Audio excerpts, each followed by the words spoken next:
Hey, everybody. Thanks for tuning in tonight. Don't mind the barricades or demonstrators out front. They'll leave after they burn something down, like a photo of me. I know most of you don't want to see or hear me speak unless I'm either a different character or incarcerated in a maximum security facility. That's what my grandmother used to say, that I would be locked up. Of course, she knew. My grandfather was locked up several times for indiscretionary activities, but that's beside the point. I don't know why I told you all of this. It makes no difference in tonight's show. It really is a great show, even if I'm in it. Okay, that's enough. The producers are telling me to cut it short and shut up and move on. The ratings are always better the less I'm on the show. I still don't know why that is. I should ask my therapist. Okay, well, see you later.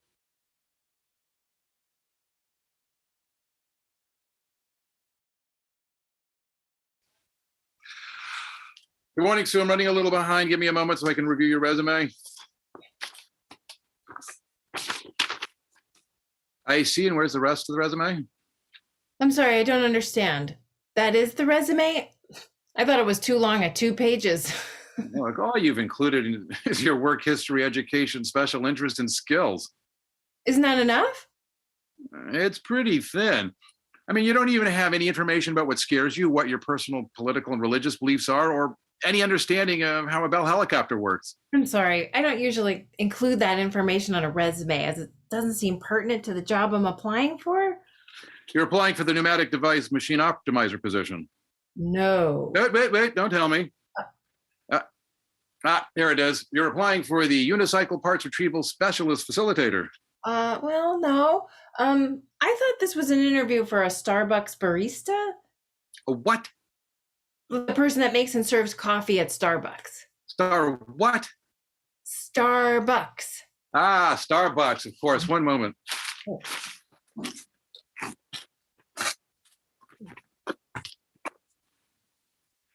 Yes, here it is. Okay. Yeah, Starbucks. Okay, why do you think you have what it takes to work at Starbucks? The work history section of the resume details my experience working at Pete's Coffee, Bill's Coffee, Caribou Coffee in Cedar Rapids, Iowa, and Tim Hortons in Edmonton, Alberta. I'm sorry, I didn't see that part yet. It's really all that's on the resume. So, Franny. It's Sue. So, Sue, tell me a bit about yourself. I have multiple advanced degrees in philosophy and human observations. Last month, I received my PhD in interactive interdynamic field studies. What the hell is interactive interdynamic field studies? It's the study and classification process of utilizing auto-specific intertextualism to elicit and gauge societal fluidity. Wow. I only understood about a third of what you just said. But, to be honest, you seem like a lot of recent graduates I've interviewed for this position. Is this some kind of graduate candidate to barista pipeline program I'm not aware of? It's a tough job market out there. Mm-hmm. So I want to pose some fictional scenarios that are derived from actual encounters Starbucks baristas have found themselves in. Just give me your best and honest answer. Okay. You're just about to close for the night and a man approaches the counter asking for a half-calf beaver milk frappuccino. Upon review, you discover that you are out of beaver milk and only have sheep's milk. How do you hustle the customer out the door so you can count your bank and clock out on time? Starbucks uses beaver milk? Well, I suppose I would try to get my work done on time and inform him of the hours. That's the answer you want to give. All right. Oh. Now, this actually happened to one of our baristas, so we incorporated it into our interview questions. You assist a customer who happens to be an Albanian alchemist and who has the power to send you back in time. All of a sudden, you find yourself face to face with your maternal grandmother, whom you accidentally killed. If she dies and does not give birth to your mother, how can you exist? I'm not sure how to answer that. This actually happened to an employee? We don't know. The assistant night manager thinks he fell through a space-time hole. Oh, I don't know about time holes, but I do know how to make an espresso. Right. It leads me to my next question. Great. It's not about time travel, is it?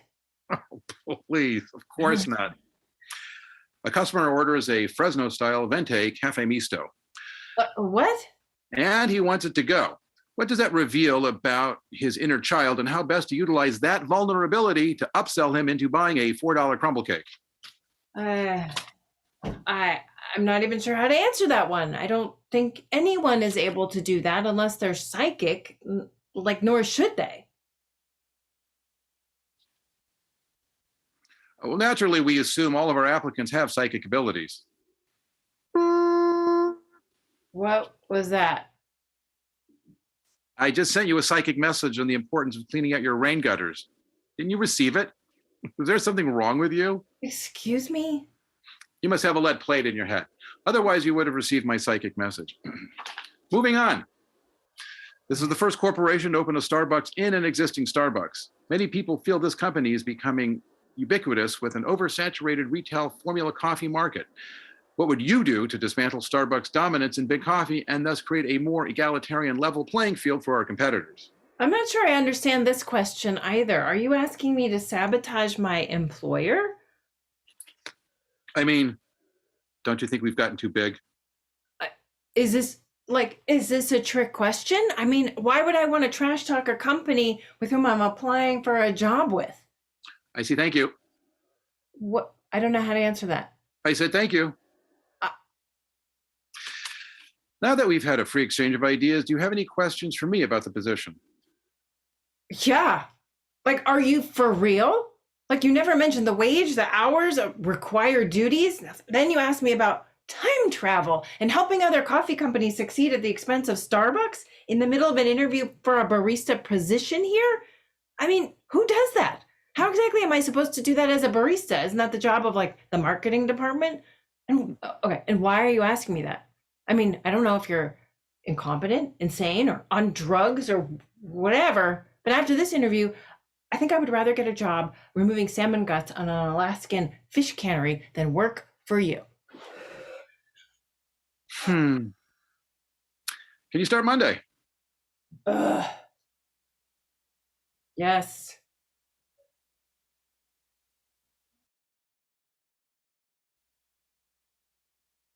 Hey, boys and girls, don't mind the security.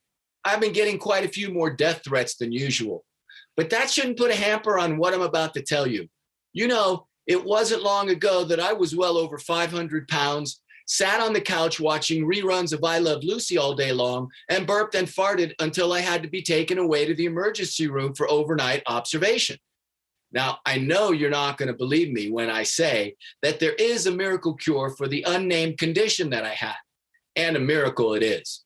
You see, I may have already told you about that emergency international flight I was on to an undisclosed location when I had an epiphany of a nutritional magnitude that only the ancient world has experienced in spiritual enlightenment, akin to that of, say, Buddha, Vishnu, and inappropriate Harry Potter scenes. You know what I'm talking about. It's the one and only super duper Dobbins dog. I'm telling you, it changed my life, and it will change yours too. If you're over 400 pounds and suffering with the same debilitating gastrointestinal issues that I was, then you need to go to Erie, Pennsylvania and see the man, Keith Eberly. Oops. I wasn't supposed to give you his real name. He's still incognito and under an assumed name after that bizarre Loch Ness Monster Bigfoot identity crisis issue from childhood. But that shouldn't make a difference in your health and well-being. It's the only way to live healthy. Dobbins Dogs in Erie, PA. Do yourself a favor and go check it out. Personally, I'd spend my 401k money getting there to try it. You won't be disappointed. Take it from me, Stevie D. I lost over 200 pounds in just under a week. I now fit into my Speedo bikini and get quite a few whistles from 80-year-old women. There's really nothing like it on this continent. Dobbins Dogs. Peace. Don't be scared.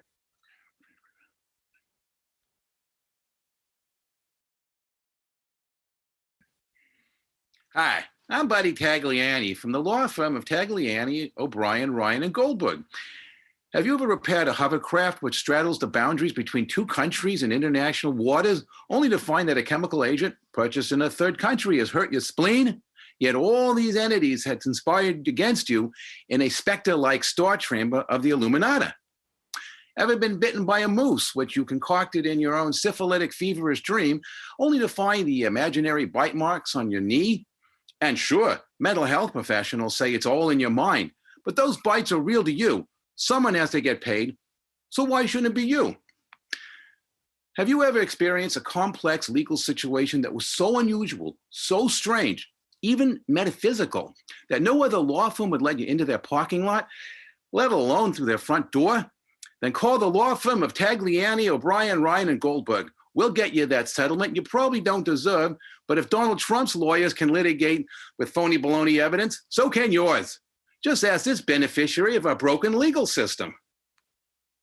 After slamming 6 peppermint schnapps, 3 pints of ale made by Belgian Trappist monks, and that maple syrup Tabasco-infused vodka that Kanye West sells, I was no longer in control of my faculties or facilities or bowels for that matter.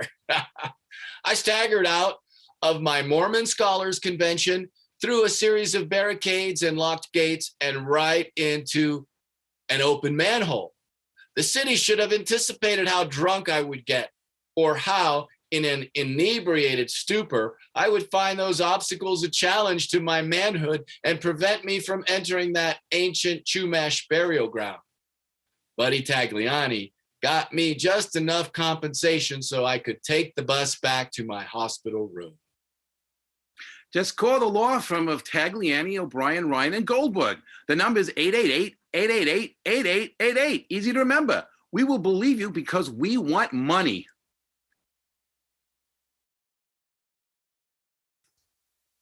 Yeah, thank you, celebrity spokesperson Lindsay Lohan. Now all of Canada knows how Kelly Ripa rescued you from a burning tractor. Hi, if you're just joining us, I'm Hermione Gingold.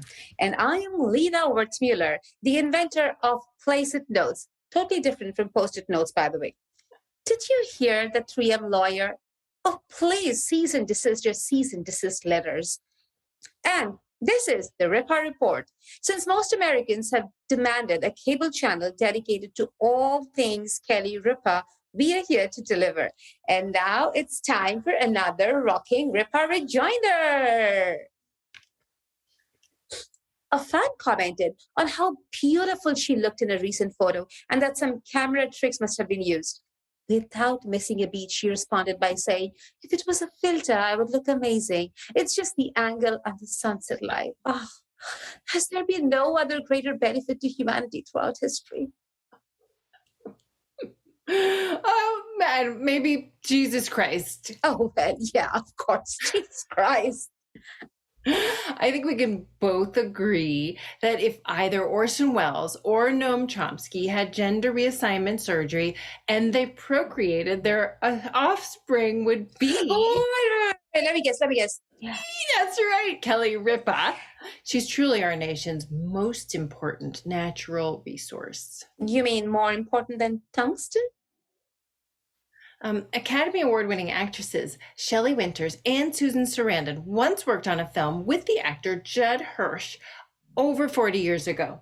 Do you know who else Judd Hirsch once worked with? I got this one. Huh? Former Secretary of State Madeleine Albright. No. Wait. I know. Janet Rankin, the first female member of the House of Representatives. What? No. Who? Oh, wait. Okay, yeah. Sorry, you're right. She died in 1973. Oh, I know. It was no one else but our former Prime Minister. No. It was Kelly Ripa in Sharknado 2. I'm sure Judd Hirsch felt the Sarandon Winters' dank stench evaporate from his soul once he was in close proximity to Kelly Ripa in her divine aura.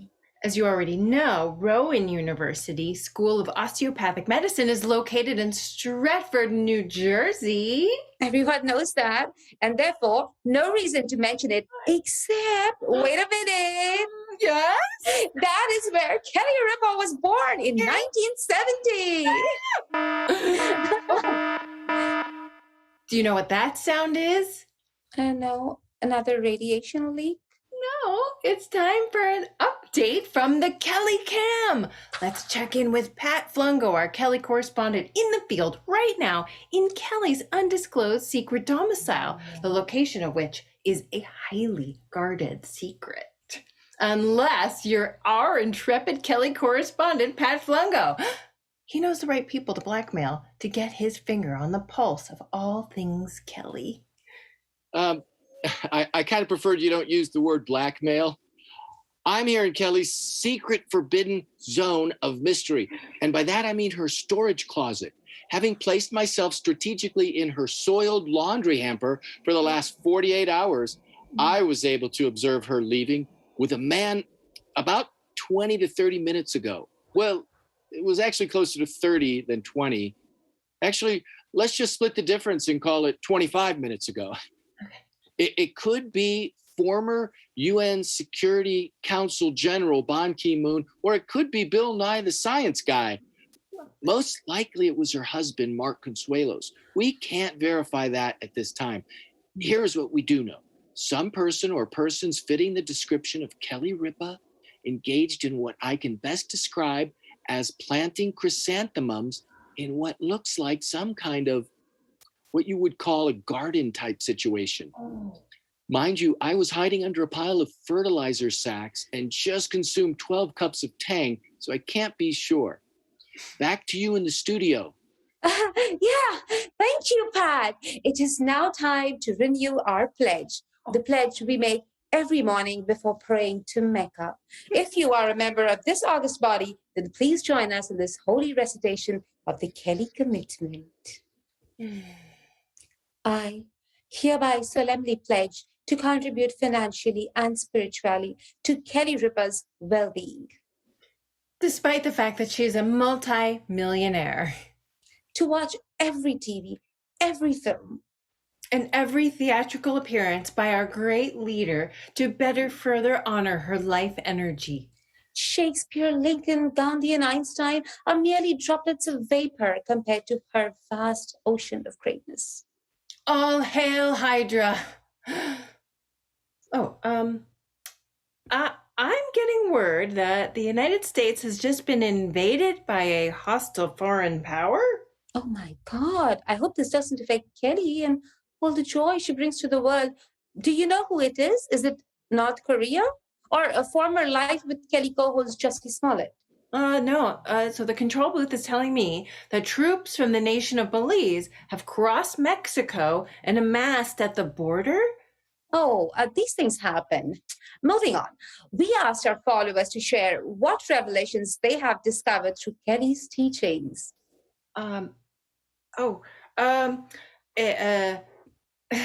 Mr. Richard Fader of Fort Lee, New Jersey, shared this inspirational epiphany. He has spent the last 18 months finding words that either rhyme with Kelly or Ripa. Exactly. And they are Shelly, Smelly, Telly, as in Telly Savalas from the 1970s TV drama Kojak.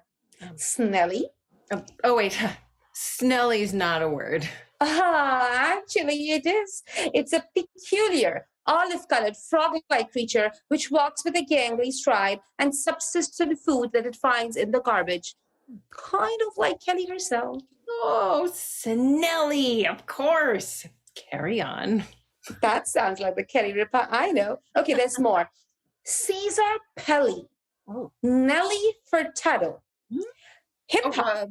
Sorry, I'm getting word that Belizean troops have overpowered our star-spangled, apple-cheeked, flaxen-haired fighting boys and are actually outside the studio.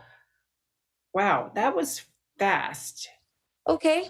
I think that's a show for today, guys. God bless Kelly Ripa and all that she stands for. Yeah, and of course, the United States. Right. Time permitting. Peace.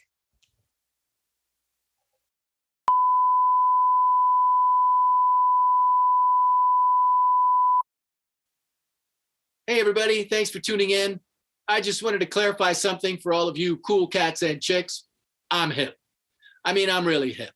Not like your cousin Elvin, whoever that might be. People stop me on the street and tell me that I'm hip, cool, rad, dope, and really awesome. They do kind of stutter when they tell me, and some of them look like they just got out of a mental hospital, but there are quite a few compliments. Like the other day when this really fat lady grabbed me in public and shook me by the coat collar, yelling in my face that her cats had left and she couldn't paint the kitchen green. Not exactly sure what happened to her after that. I heard she had done Broadway in the past, though. I don't know if it was for acting or panhandling, but hey, I got completely off the point here. I was going to tell everyone about, rats. I forgot. Oh, yeah, that's right. I'm Stevie D and I'm cool, or something like that. Anyway, the producers told me they need about a minute or so filler time, so they threw me in front of the camera to be an idiot. And I happily agreed. No one will listen to me otherwise. Oh, I guess we have to go now. It's lunchtime. Remember to watch the show. I mean, watch it again or something. I'm hungry. I don't make much sense on an empty stomach. Later. Hey, and try the Albanian bean dip, by the way. It's really good. See you.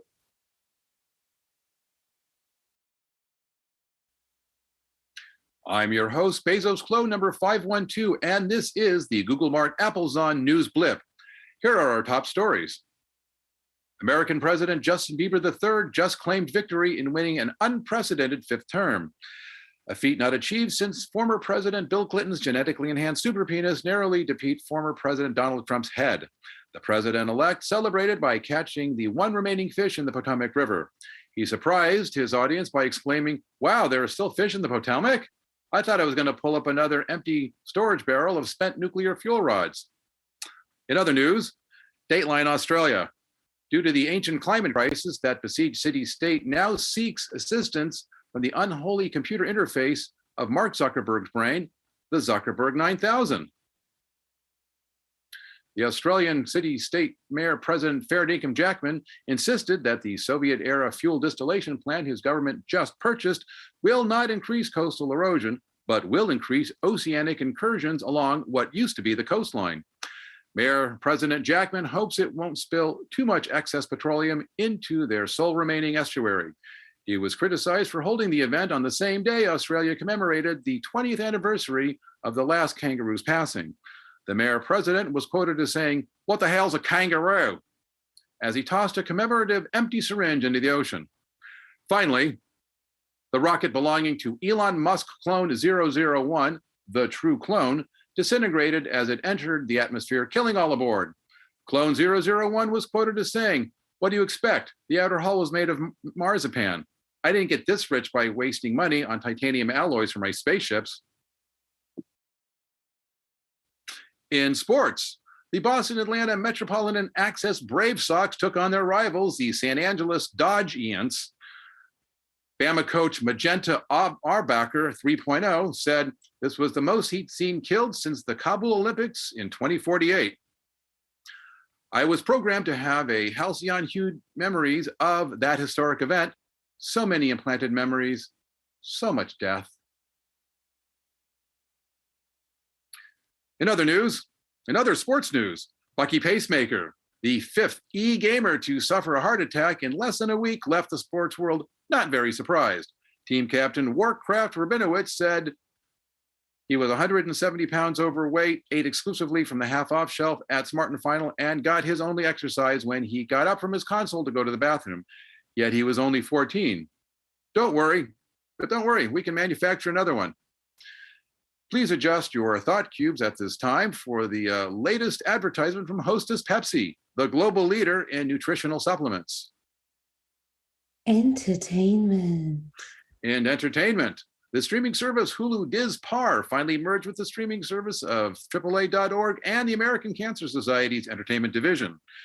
HDP CEO, Unfrozen Walt Disney, said, "If you thought there were too many Star Trek spinoff reruns on TV already, well, now there's more." This has been the Google Mart Apples on News Blip for the most comprehensive access to information and knowledge available since critical thinking was outlawed. Have a pleasant time frame from whatever orbital habitat you may be residing in at this time.